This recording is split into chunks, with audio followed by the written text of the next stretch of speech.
Ja Leute, herzlich willkommen zu einem wunderschönen neuen Video auf diesem wunderschönen Kanal. Ich hoffe, euch geht's gut, mir geht's gut. Heute wollen wir über mal ein ganz wichtiges Thema reden und auch über ein Thema, wo man richtig stolz sein kann. Denn der FCM hat jetzt bereits den nächsten U-Nationalspieler von Deutschland unter Vertrag, kann man sagen, beziehungsweise nicht unter Vertrag, sondern im Verein, denn auch der nächste Torhüter wurde für die U-Nationalmannschaft nominiert, für die U15, und auch wenn es sich nicht so krass anhört, aber die U15 ist auch schon mit einem ordentlichen Niveau unterwegs und zeigt auch, dass der FCM eine gute Nachwuchsarbeit leistet, auch das aus einem bestimmten Grund, denn wie wir es kennen, hatte damals Tietz grundsätzlich das ganze NEZ umgestellt auf Offensivfußball und dementsprechend auch dafür gesorgt, dass viele Spieler direkt von Anfang an offensiven Fußball lernen. Das kommt jetzt nämlich ja richtig in die Mode. Offensiver Torhüter, der am Ball was kann. Das hat eigentlich Manuel Neuer damals eingeführt, kann man so sagen, wie es ist. Und dann hat der FCM dann natürlich einen gewissen Vorsprung geschafft. Und deswegen haben jetzt auch unsere Torhüter dementsprechend einen Vorteil mit Tiag Möbius da, den aktuellen U17 Nationaltorhüter, der auch zuletzt gespielt hat. Damit auch nochmal ein großes Talent in unseren Reihen.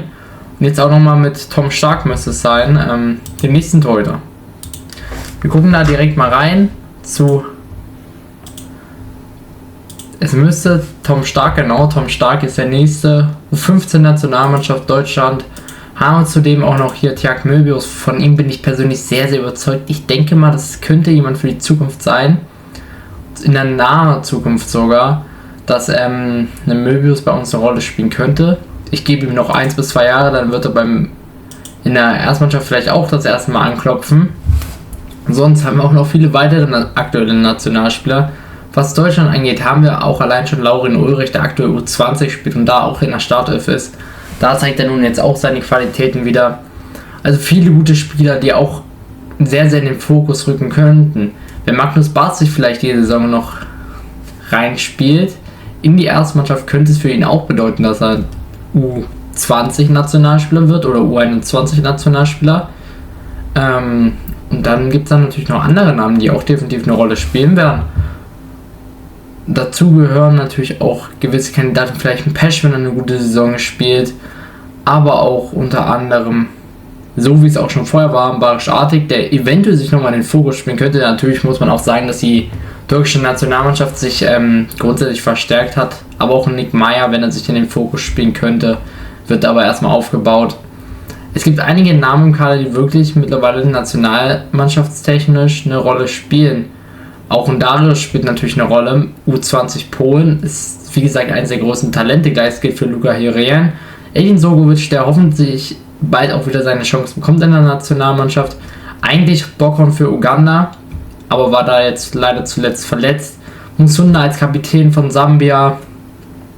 Da haben wir schon den einen oder anderen guten Jungen. Auch Hoti natürlich in der Nationalmannschaft klar dabei.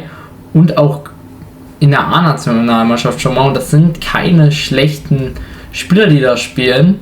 Auch da gibt es viele Bekannte, die man aus den Top-Ligen kennt.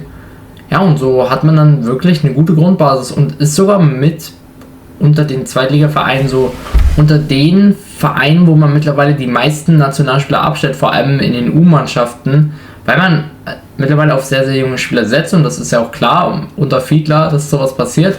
Die Entwicklung stimmt auf jeden Fall, was die Jugend angeht, das muss man ganz klar so sagen. Aus den eigenen Reihen werden es auch mittlerweile immer mehr, also da kommt auch immer stärkere Jugend voran. Und man kann sich vielleicht langsam auch weiter hochboxen. Auch deswegen hat man diese ganzen Vereinsgelände gebaut, beziehungsweise baut gerade auch noch aktuell. Scheinbar hilft es auf jeden Fall und wir werden ein langsam moderner Verein, der auch vielleicht DFB-technisch irgendwann mal eine Rolle spielt, vor allem in den jüngeren Jahrgängen. Wie wahrscheinlich da jetzt das von Erfolg gekrönt sein wird, werden wir sehen. Wie gesagt, ich bin großer Fan von Tiag Möbius.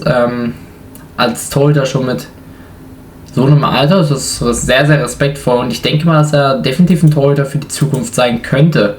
Muss ich dann natürlich weiter durchbeißen. Das ist erst der Anfang, das weiß er selber, und die Zeit wird zeigen, wie gut er wirklich ist, und ich denke mal, dass wir damit vielleicht den nächsten Dominik Reimann haben.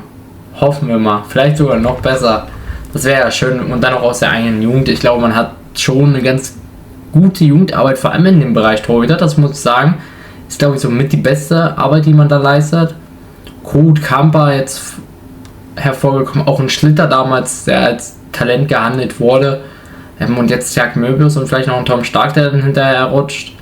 Also der FCM macht scheinbar vor allem auf der Torhüterposition nicht schlecht. Und deswegen freue ich mich auf diese Zukunft sehr. Und wie gesagt, allgemein U-Nationalspieler haben wir wahrscheinlich so viele wie noch nie. Und darauf kann man sich wirklich freuen. Schreibt eure Meinung dementsprechend auch gerne wieder in die Kommentare. Lasst ein Like und ein Abo da, würde mich sehr freuen. Und damit, ciao Leute.